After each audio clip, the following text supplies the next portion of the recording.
Tanner.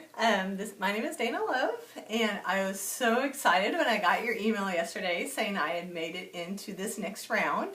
And so but as you said in your email, this getting on video is a little, and talking about myself is a little bit out of my own comfort zone. So if I seem a little bit nervous, that's probably why. I promise I will try to relax and act as natural as I can. A little bit about myself and my background. I live here in Oklahoma right now. This is pretty much where I grew up. I grew up over in Burrisville, which is about an hour from where I live now.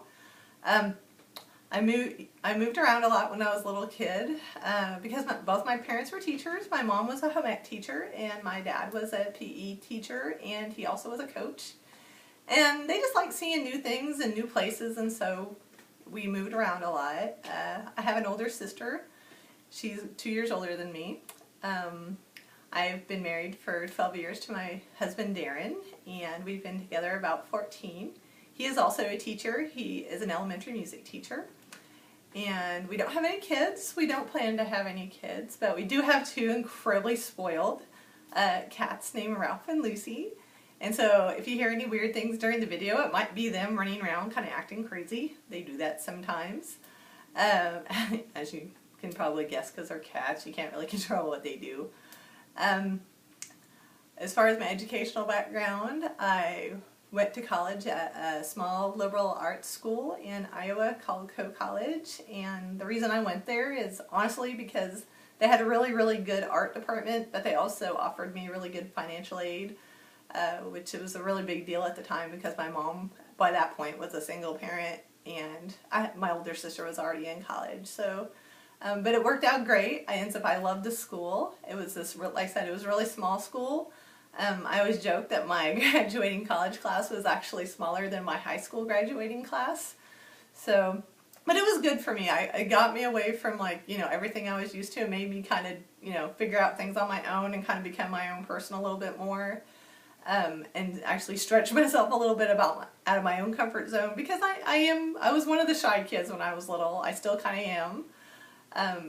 I'm a little bit of an introvert in a lot of ways, and so for me being forced to go out there all on my own and make new friends and do all that it was a really good learning experience for me. It was really, it was good for me. I was glad I did it. A little bit about my elementary art teaching experience. I love what I do.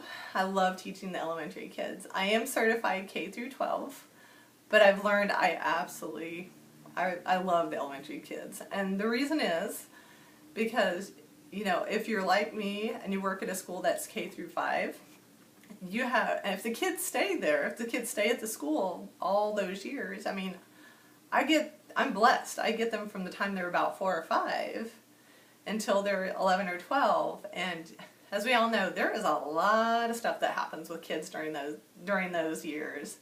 And so by the time they reach, 5th grade, I feel like they're mine. Like, they're my kids that I've got to watch grow up all these years. And I've got to know them and build the relationships. And it's awesome. You have this chance to share what you love doing, which for me is art. And something I not only love teaching, it's something I do personally. It's what I do. It's what I've done since I was a little kid. It's what I've loved since I was a little kid. And the thought that I get to share this, and create these experiences for these kids that I wish I had had when I was that age. I get to be that teacher that I had always wished my own art teacher was when I was little. And so for me to have that opportunity, that's just a blessing.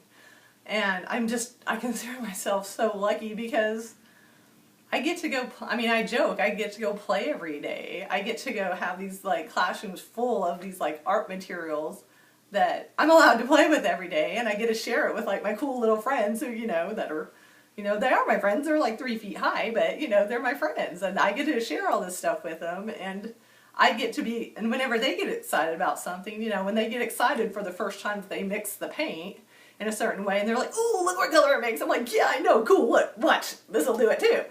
It's so exciting because I get to see them experience all this stuff for a first time, and it reminds me why I get so excited about it too, because I was that kid. I was a little art geek when I was a kid, and so it's what I like doing. And so to see that in them, I see my reflection of myself in a lot of my students. And that's just like the coolest thing ever. So now why I'm leaving, it's not because I don't like where I'm at. I say all the time, I am so lucky to work at two schools that are absolutely great. I love my staffs. I love my principals. I love my district. But my own family, my mom and my stepdad, and now also my sister and brother-in-law and my nephews. I have two nephews. My sister and brother-in-law, a little over a year ago, they actually relocated out to the Denver area. They live in Denver now, and our mom has lived up, and stepdad have lived up in Loveland since about, I think they moved out there in, I think it was 96 is when they moved out there.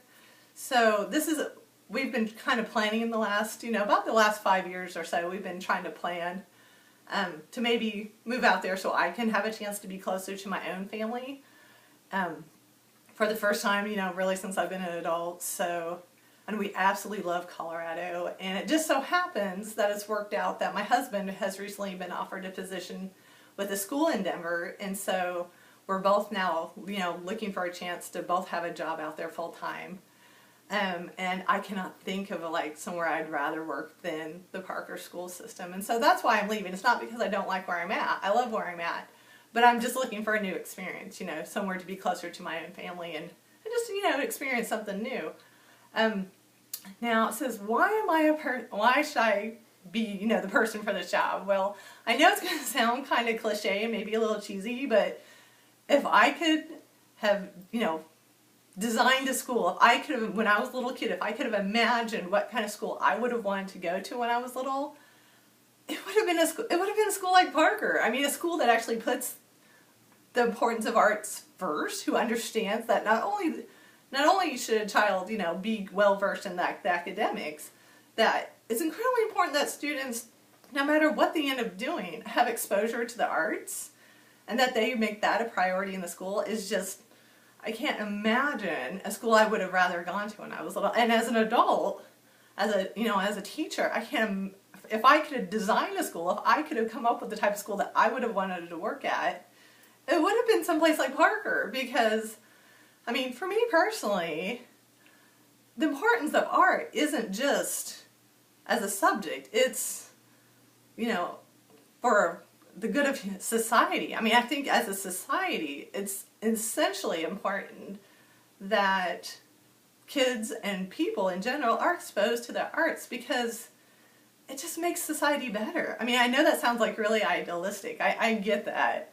But for me, that's where I'm at. That's my own philosophy with the arts, is that if you expose children, especially children, to the arts, they will have these opportunities to become more, it gives them those skills of creative thinking and problem solving, and being able to be completely okay with the fact that it's okay to fail, because in the arts, that's what it is. If you can't fail, you can't succeed, and nowhere except the arts is that so prevalent. We all know, you can't create a great masterpiece unless you've had a lot of trial and error to get to that point, And so for kids to have those skills, to have those coping skills, and to have those critical thinking and creative thinking skills, it helps them in every other part of their academics and just their life in general. And also, the more important part about it,